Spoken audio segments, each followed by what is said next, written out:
Lepo pozdravljeni. V sezoni 2022 smo videli kar nekaj sprememb na večini bolidov štartnega razporeda svetovnega prvenstva Formule 1. A poraja se vprašanje, katera je bila tista najboljša ideja, ki smo jo videli v pretekli sezoni.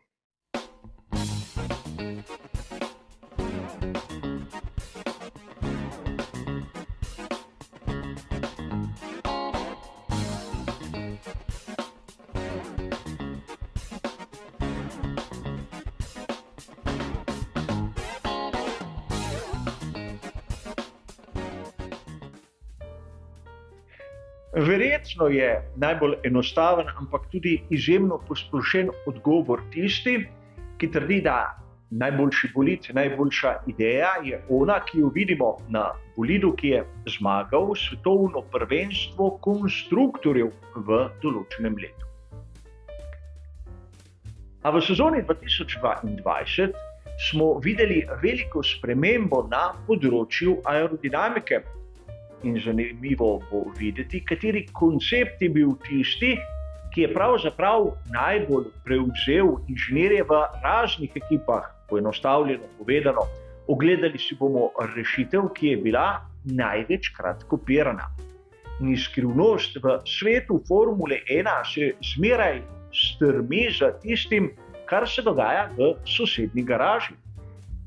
In če inženir pravzaprav dobi navdih pri rešitvi nasprotnika, je to veliko priznanje, kaj ti potrjuje, da rešitev druge ekipe je pač ona boljša, ona, ki deluje. Sicer videli bomo v nadaljevanju v prihajajoči sezoni 2023, kaj se bo spremenilo in kaj se bo obdržalo, ampak rezultati bodo nam vse zanimivi. A najprej moramo razumeti, kaj pomeni to, da nekakšna ideja navdihne tudi nasprotnike. In začeli bomo seveda z Lotusom 79. Prvi uspešni bolid, ki je izrabljal talni efekt. Leta 1978 je z njim postal svetovni prvak Mario Andretti in seveda Lotus med konstruktorji. Prvo obdobje bolidov s talnim efektom je trajalo do konca sezone 1982. In v tisti sezoni je postal svetovni prvak Keke Rosberg z Williamsom F2.08. In če sedaj zanemarimo barvne sheme, bo verjetno marsikdo izmed vas opazil, da bolida sta dokaj podobna. Namreč vidimo na primer bočne strukture z tistimi režami na vrhu, izjemno naprej postavljene reže in seveda izkoristek celotne površine, ki jo je dovoljeval pravilnik. V bistvu bi lahko rekli, da Williams F2.08 je razvojno samo sprememba tistega, kar so pokazali pri Lotusu z modelom 79. Torej vidimo, da zmagovalna ideja je dobila pri drugih ekipah v bistvu svoje nadaljevanje. In sedaj se bomo pogledali, kaj se je dogajalo v sezoni 2022. Tisti del, ki nas lahko najbolj usmerja, so bočne strukture. In verjetno se vsi strinjamo, da na začetku sezone smo videli 3 različne koncepte. Onega minimalističnega pri tovarniški ekipi Mercedes, onega izjemno širokega, ki ga je pokazal Ferrari, in izjemno domiselnega, ki smo ga videli pri ekipi Red Bull. Treba je poudariti, da na samem začetku so nas mnoge ekipe hotele pretentati v bistvu s tem, da so nam pokazale nove barvne sheme.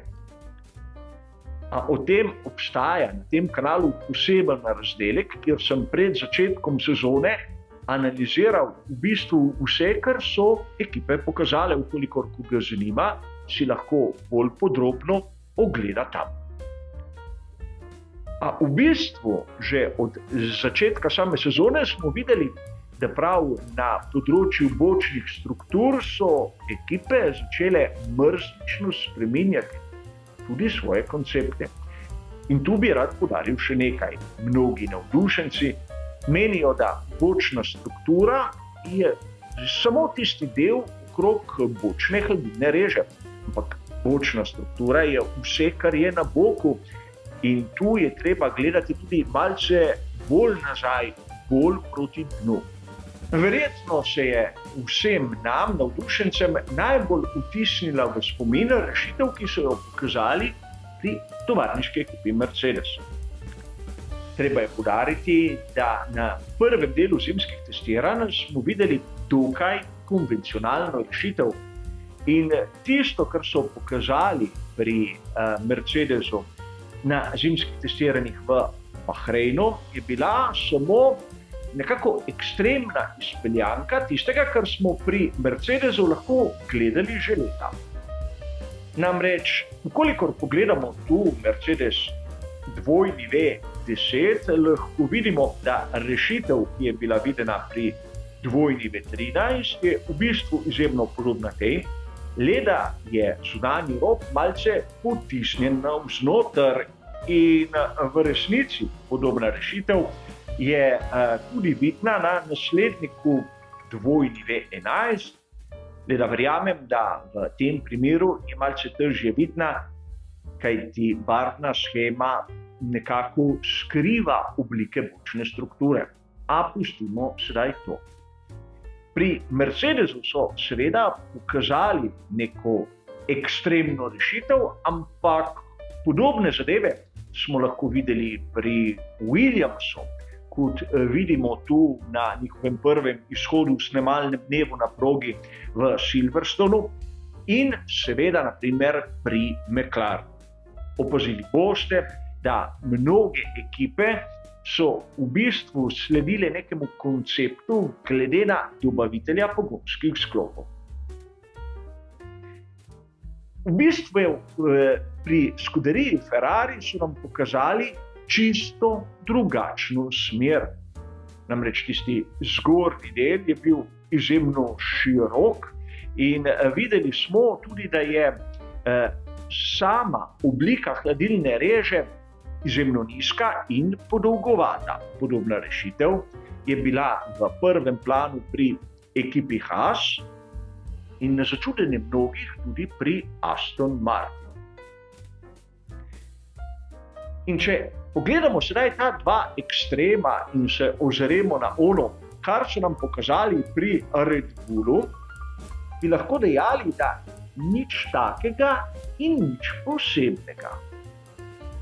Seveda vidimo v bistvu kvadratno režo, ki je bistveno širša od tiste, ki smo jo opazili pri Ferrariju, bistveno drugačna od tiste, ki smo jo videli pri Mercedesu, ampak sama bočna struktura, ukolikor se ozremo proti zadku, lepo se zniža v samem zadnjem delu stika z dnom bolida in nekako tako na prvi pogled izgleda izjemno skladno, harmonično, ampak kot sem povedal, nič posebnega. A tu je treba poudariti nekaj. Tokom sezone so ekipe začele z prilagajanjem, z razvojem, z izboljšavami in kar naenkrat smo videli pri mnogih bolidih, da so dobesedno opustili rešitve tako skuderije Ferrari kot tovarniške ekipe Mercedes in se zgledovali tistem, kar smo videli pri Red Bullu.